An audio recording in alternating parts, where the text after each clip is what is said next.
오늘 우리에게 주신 말씀은 사도행전 16장 19절에서 32절의 말씀입니다.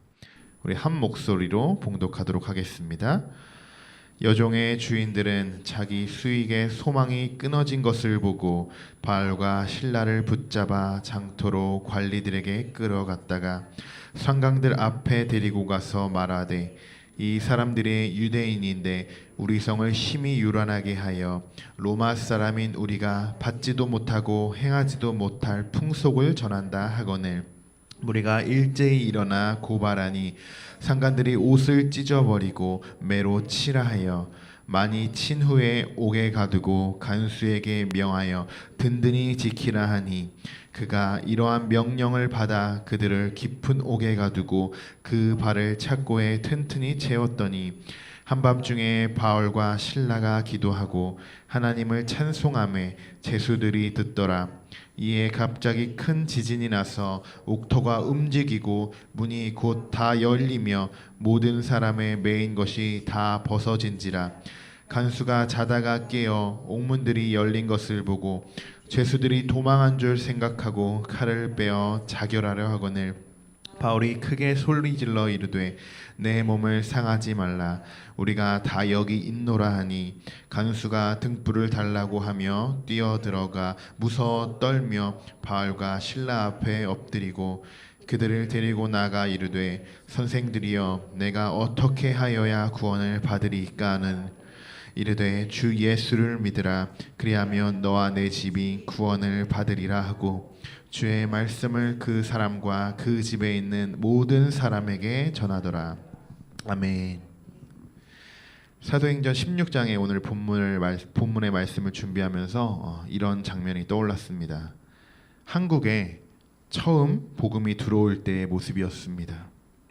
감리교회 초기 선교사 아펜젤러와 스크랜튼 선교사는 학교와 병원 사업을 근거로 복음을 전하기 시작했고, 조금씩 조선 사람들에게 하나님의 말씀이 퍼져나가기 시작했습니다.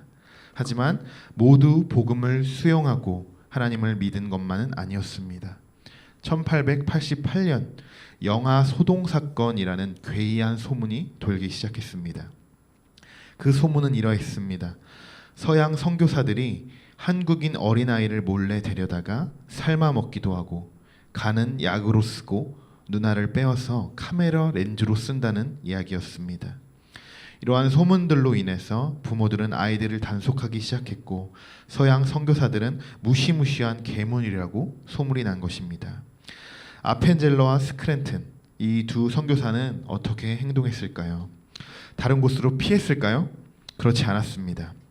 사람들이 어떻게 신경 쓰든지 거기에 매이지 않고 계속적으로 복음을 전했습니다. 바울과 실라도 오늘 본문 말씀과 같이 하나님의 복음을 전했지만 20절에서 21절에 이렇게 이야기하고 있습니다.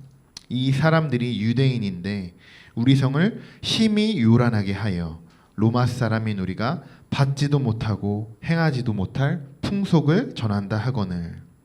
로마에 왔으면 로마법을 따라야지, 이런 말이 있습니다. 마치 조선인들이 선교사들한테 이야기하는 모습을 보는 것 같습니다. 당신들이 누군데 우리나라에 와서 복음을 전하고 우리나라의 풍속까지 바꾸려고 하는 것입니까?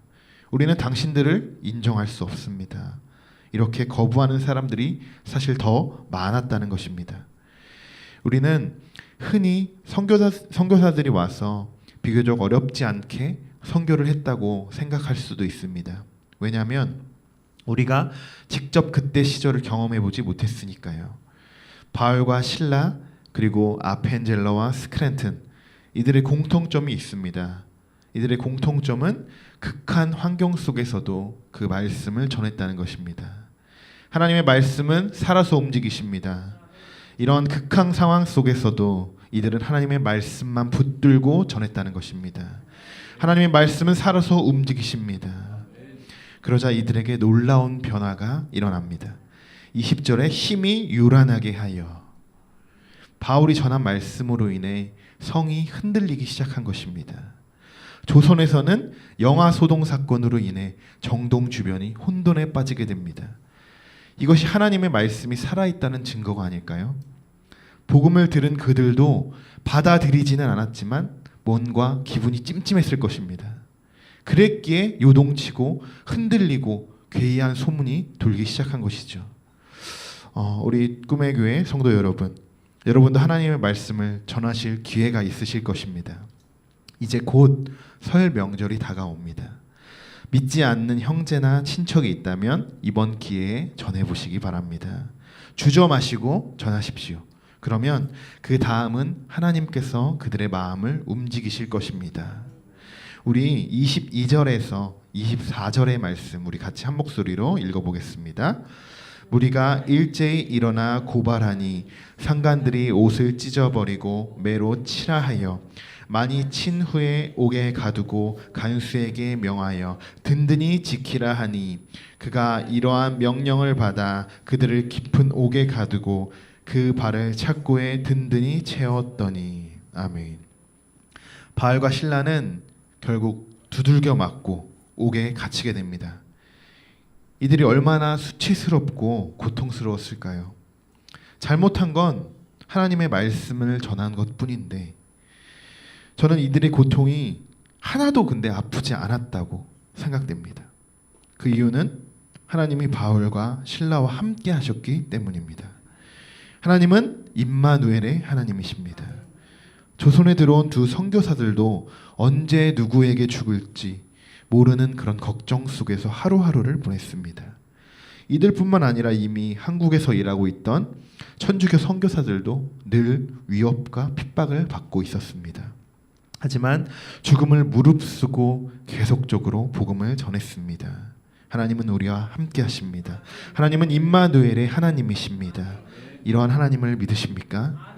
믿으신다면 놀라운 기적이 일어날 것입니다. 우리 25절, 26절의 말씀 우리 같이 한 목소리 읽어보겠습니다. 한밤중에 바울과 신라가 기도하고 하나님을 찬송하매 죄수들이 듣더라. 이에 갑자기 큰 지진이 나서 옥토가 움직이고 문이 곧 다 열리며 모든 사람의 매인 것이 다 벗어진지라. 아멘. 큰 지진이 나고 옥토가 움직이고 문이 열리고 매인 것이 다 벗어졌습니다. 하나님이 하신 것입니다. 하나님은 우리를 끝까지 지켜주십니다. 우리는 하나님의 자녀들이기 때문입니다. 2주 전 우리 2부 예배 때 목사님께서 재민이의 간증을 들려주신 적이 있습니다. 하나님이 나와 함께 하신다면 저들의 오리들의 강에 있는 오리들을 저에게 오게 해달라고, 그리고 그 오리들이 진짜 재민이에게 다가오게 됩니다. 이게 우연일까요? 하나님이 하신 것입니다. 우리도 이와 같이 많은 현상들을 우리 주변에서 일어나고 있습니다. 문제는 그것이 하나님이 하시는 일이라고 생각하지 않기 때문에 기적이라고 우리가 생각하지 못하는 것입니다. 하나님이 분명히 나의 전부이십니다 라고 우리는 고백하지만 우리의 죄 때문에 하나님을 볼 수 없었던 나의 모습들, 이 새벽에 하나님께 간절히 기도하며 나아가길 원합니다. 두들겨 맞고 옥에 갇혀 바울과 신라는 그냥 지쳐 쓰러져 있지 않았습니다. 이들은 하나님께 기도했습니다. 그리고 찬송했습니다. 이들이 얼마나 간절히 기도하고 찬송했을까요? 하나님은 그들의 기도와 찬양을 들으신 것입니다. 하나님도 우리의 기도와 찬양을 들으실 줄 믿습니다. 시편 46편 5절에는 새벽에 하나님이 도우시리로다 라는 말씀이 있습니다. 이 시간 하나님만 붙드시고 하나님만 찬양하고 하나님께 집중되는 시간이 되길 원합니다. 이 새벽 시간이 정말 큰 놀라운 역사가 일어나는 시간인 줄 믿습니다. 저의 큰 사건들의 그런 기도 제목들도 다 이 새벽에 응답을 받았습니다. 여러분들도 그런 응답을 받으시길 원합니다. 우리 30절에서 32절의 말씀 우리 한번 읽어보도록 하겠습니다. 그들을 데리고 나가 이르되 선생들이여 내가 어떻게 하여야 구원을 받으리까 하거늘 이르되 주 예수를 믿으라 그리하면 너와 내 집이 구원을 받으리라 하고 주의 말씀을 그 사람과 그 집에 있는 모든 사람에게 전하더라. 아멘. 이러한 기적을 옆에서 다 지켜봤던 이 간수의 변화되는 모습을 볼 수 있습니다. 이 간수는 몇 시간 전에만 불구해도 칼을 들고 죄수들을 지키던 사람이었습니다. 하지만 이제 그는 무서워 떨며 이야기합니다. 선생들이여, 내가 어떻게 하여야 구원을 받으리이까? 우리 31절의 말씀 우리 같이 한번 읽어볼까요? 이르되 주 예수를 믿으라. 그리하면 너와 내 집이 구원을 받으리라 하고. 아멘. 예수 그리스도만이 우리의 구세주가 되십니다. 이제 설 명절에 대해서 오랜만에 친척들을 만나고 반갑게 인사를 나눕니다. 그리고 왠지 모를 키재기를 시작합니다. 누구는 집을 샀고, 누구는 차를 바꾸고, 또 누구는 결혼을 했는데 또 뭐가 어쩌고 저쩌고 세상적인 풍요로움들을 쭉 나열하게 되는 것이죠. 그중 가장 조용히 있는 집안 그리고 사람들이 있습니다. 누굴까요? 예수를 잘 믿는 사람들입니다. 이들은 조용히 있다가 집에 와서 이렇게 이야기합니다. 그래도 아무 사건 없이 건강히 잘 지내고 행복하게 사는 사람들은 하나님을 열심히 믿는 사람들이야. 이렇게 이야기합니다. 이것이 구원받은 집이라고 이야기할 수 있지 않을까요? 여러분, 우리가 추구하는 것은 세상의 부유로움이 아닙니다. 요한 1서에 이 세상이나 세상에 있는 것들을 사랑하지 말라. 누구든지 세상을 사랑하면 아버지의 사랑이 그 안에 있지 아니하니 이는 세상에 있는 모든 것이 육신의 정욕과 안목의 정욕과 이생의 자랑이니 다 아버지로부터 온 것이 아니요 세상으로부터 온 것이라. 오늘 우리 찬양한 것처럼 세상 즐거움 다 버리고 우리 한번 후렴만 우리 같이 한번 찬양해 볼까요? 세상 즐거움 다 버리고 세상 자랑 다 버렸네. 주 예수보다 더 귀한 것은 없네.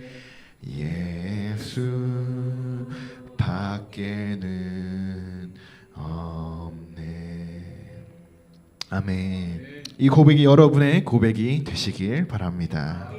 우리 마지막 32절의 말씀 우리 같이 한번 읽어보겠습니다. 주의 말씀을 그 사람과 그 집에 있는 모든 사람에게 전하더라. 아멘. 오늘의 말씀을 정리하겠습니다. 하나님의 말씀은 진리입니다. 그리고 우리들은 그 귀한 말씀을 전달할 사명자입니다. 하나님의 말씀만이 우리의 삶의 전부이심을 고백하시기 바랍니다. 우리가 그렇게 살아갈 때 오늘 본문의 말씀처럼 옥중에서도 기적이 일어나고 또한 우리가 살아가는 지금 이 순간에도 하나님의 역사가 계속되어질 것입니다. 세상의 헛된 자랑이 아닌 하나님의 참된 복음을 전하는 한 주가 되시길 소망합니다. 아멘.